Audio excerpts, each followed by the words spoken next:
nation's capital, the summer of 1939. Congress in session voted on a bill to amend the Social Security Act. The vote in the House? Yeas 363, nays 2. In the Senate? Yeas 57, nays 3. The yeas have it.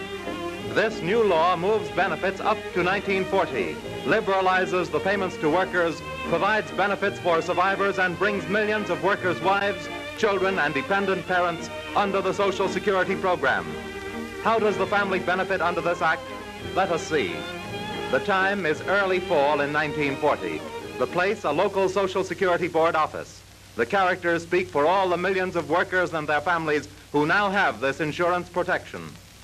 Mrs. Jenkins has come to file a widow's claim. She explains that her husband recently died at the age of 65. He had been receiving retirement benefits of $36 a month since March 1940. She was getting another $18 because she too is past 65. Now the question is... Since my husband died, Miss Green, I have to take care of myself.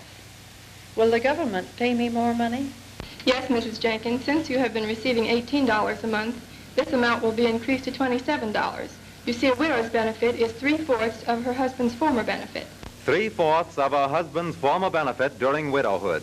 Mrs. Jenkins will receive this upon filing a formal claim and providing evidence of her husband's death. Another claimant for survivor's insurance, Mr. Carruthers.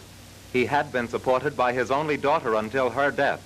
Now, like many others, he is alone, without relatives, too old to earn his own living. But his daughter was protected by the federal insurance system, which will now provide for her father. Whatever her benefit would have been, Mr. Carruthers will get 50% of it every month for life. Meantime, Mrs. Ellison, young, recently widowed, has been seated at the first interviewer's desk. The interview is just being concluded. Well, Mrs. Ellison, that seems to be all we need. Here's your application for a widow's benefits and Ruth's benefits as a dependent child, a statement from your husband's employer, your marriage certificate, and the certificate of your husband's death. They're all ready. And the monthly payments will go on until Ruth is 16? Until she's 18 if she stays in school. But that is as long as she's under your care and you don't remarry or get a job that is covered by the insurance program. In that case, your benefits would stop, but Ruth's would still go on. Of course, if she should marry, the payments would stop. But since she's only 10, I don't think you need to worry about that for a time. No, I should say not. Well, thank you very much, Miss Green. This has been a lot easier than I expected. Goodbye, Mrs. Ellison. Come in to see me anytime you have any questions to ask. Thanks. Meanwhile, in the office of the local manager, Mr. and Mrs. Joe Johnson, Sr., uncertain of the provisions of this new law, have come in rather hesitatingly. They are met courteously and placed at ease, while facts essential to the claim are tactfully discussed. Mr. Johnson is speaking. I quit work a month ago, and now I want to know about my Social Securities, and I want to know about the benefits I've heard about. Well, let's see, Mr. Johnson. First, how old are you? And when were you born? I'm 65, February the 15th. That's all right. You have to be 65, you know, to get retirement benefits. Now, suppose we start filling out this application. It's really very simple. If you'll just tell me what the answers to these questions are, I'll fill it out for you. By the way, do you have your Social Security account number card? Oh, yes. You didn't think I forgot that. I have it in my pocket. Also have the number written in the Bible.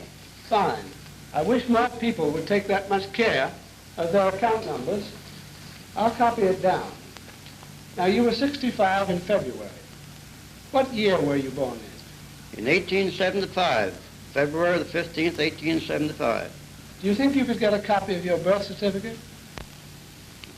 I don't just know. I don't think they kept any records. Back when I was born, folks lived down on a farm in Perry County. Perry County. Well, let's see. Perry County. I'm afraid you're right, Mr. Johnson. No records in that county until 1882. We'll have to get something else to prove that you really are 65. Dear, It's in the church book. Don't you remember when Joe Jr. was baptized, that the minister showed us the record of your baptism, too? Yes, that's right. I remember. It made me feel funny to see the writing in their own book there. Would that be evidence enough of me being 65? Yes, Mr. Johnson. Church records are acceptable evidence. All we ask is that we see the record or obtain a certified copy of it. I'm sure the minister will be glad to give you a certified copy of what the record shows.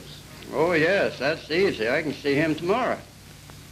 Now, the next question is the name and address of your last employer. The Jones Machine and Foundry Company, 118 East Rogers Street. I've worked there for 10 years. It seems funny not to be going regularly back to the same place. You'll need a statement from your employer. We will get it for you. That is all that we will need to complete your claim. But first, let me check this. I've already put down that you are retired. That means you're not earning as much as $15 a month in employment covered by the insurance program. Is that correct? Sure is. The only thing I'm doing now is fixing things about the house. Good. Then that's all. We'll get the statement from your former employer, and when you bring in your proof of age, we'll send your claim to our central office. Oh, is that all? I thought you wanted to know how much I earned. I thought the monthly payments were based on my wages. They are. But if your job comes under the insurance program, and working for practically any kind of business firm does, the wages you earn are recorded in our central offices. This form has spaces for your employer to enter the wages you've earned recently. That's to avoid any delay in figuring your benefits. I've been wondering if I needed any certain amount of wages to get benefits. If you've earned as much as $50 in each of half the number of calendar quarters after 1936, up to the quarter in which you reach 65, that's all you need. That would be $50 in 6 different quarters. Oh, you mean $50 in 3 months? Well, I made more than that. I was averaging about $30 a week. How much benefits do you think Joe will get, Mr. Hedges? Well, let's see. I can give you a general idea of about what it might come to. Benefits are figured on average monthly wages. You said about $30 a week, didn't you, Mr. Johnson? Let's say you averaged around $125 a month. Then, from what you tell me, your benefits would amount to about $28 a month. The exact amount is determined when this claim and your wage record are examined in Washington. Well, that's better than I thought it would be. But suppose Joe should work some afterwards. Oh, yes. Suppose I get a small job later on, or go back to the shop when they're busy. Could I do anything like that? Certainly. But for any month that you earn $15 or more in covered employment, there is no benefit payment. If you earn less than $15, that doesn't matter. Well, there's no kick there. If you earn the money, why, you don't need the benefits. That's all right with me. You know, Mr. Johnson, when your wife is 65, she will get benefits too, half as much as yours. Yes, I've heard about that, but I'm not 65. I have 3 years to go yet. The manager is about to conclude the interview by explaining that Joe's claims application will be complete after he signs it. The manager will witness the signature. As soon as Joe brings in his proof of age, it will be attached to his claim and with his employer statement promptly forwarded to Washington. There, his wage record will be examined to see whether he qualifies for monthly benefits and to figure the amount of money he will get. Meanwhile, the field office immediately will send advance notice to the Candler Building, Baltimore headquarters. Here to the Baltimore office of the Bureau of Old Age and Survivors Insurance come advance notices of claims received in all parts of the country, among them Joe Johnson's.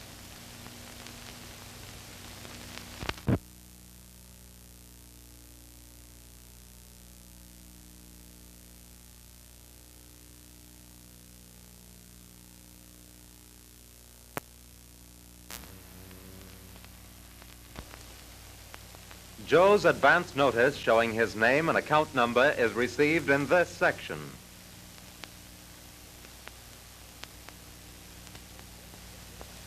His wage record is taken from the files.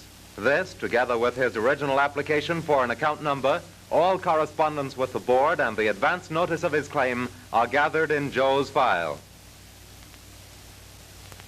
In order to check the completeness of Joe's wage record as shown on his ledger sheet, it is necessary to go to the summary and wage card file to see if there are any unposted items.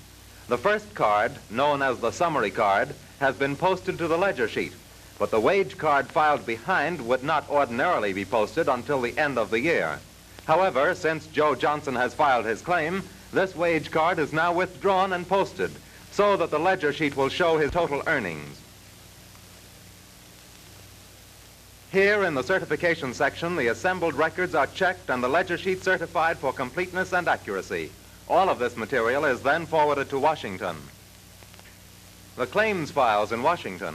Here, the notification form and the wage record are held until the claims application is received from Joe's hometown. To avoid delay, claims jackets and control cards are made up in advance.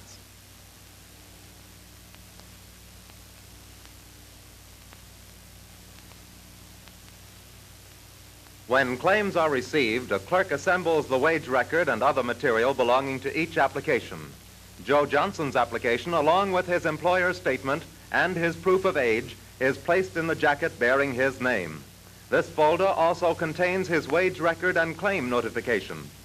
Joe's folder next comes to the claims division. Here, legally trained adjudicators will determine whether Joe is entitled to benefits. They see that the claims application is complete and properly executed. They evaluate the proof submitted. They determine whether the wage earner was in covered employment and if he had the minimum amount and proper distribution of wages. These calculations are based on wages reported by employers, wages recorded quarterly in the worker's ledger sheet. If the claimant is entitled to benefits, an adjudicator determines the exact amount. Here is how it works for Joe Johnson. Joe's average monthly wage, determined from his wage record, proves to have been $122.50. The adjudicator calculates his benefit, 40% of the first $50 of his average wage. That's $20. To this, he adds 10% of Joe's wages above $50. 10% of $72.50 is $7.25. That makes $27.25. Joe had 4 years of coverage under the insurance program. That is, he earned $200 or more in covered employment in each of 4 different years between 1936 and the filing of his claim. He gets a 1% increase for each of these 4 years. So Joe's total monthly benefit is $28.34. Next, Joe's folder is reviewed and carefully checked to verify his claim and the money due him. All is in order. The award sheet is initialed and Joe's claim is ready for certification. A final check is made to see that information on the award sheet agrees with Joe's application form. A voucher is then prepared as seen here. Among the names and addresses listed on the voucher of claimants and the amounts due them is Joe Johnson's. At this point, the director of the Bureau of Old Age and Survivors Insurance signs the voucher certifying to the Treasury Department that Joe Johnson is entitled to receive $28.34 each month as long as he lives. The Treasury of the United States picks up the job from here. Vouchers received from the Social Security Board are carefully reviewed in this unit. All vouchers and supporting papers then go to the unit where addressograph plates are cut. Addressograph plates are embossed to show the current monthly rate, name and account number and address of the beneficiary. These plates are used by automatic machines which print actual old age and survivors' benefit checks.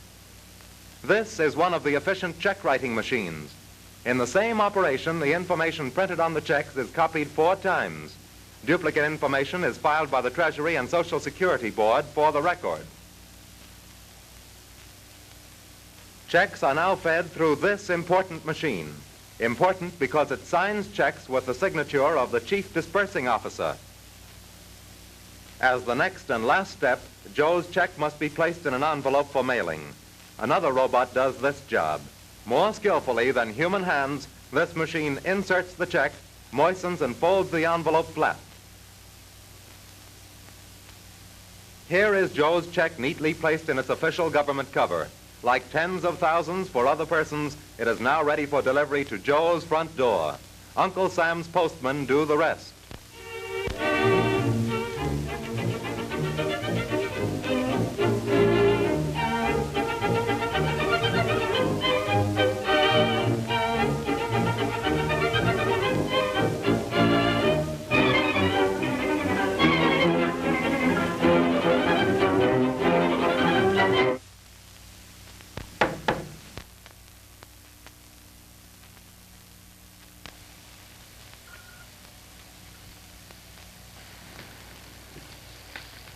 So this is it.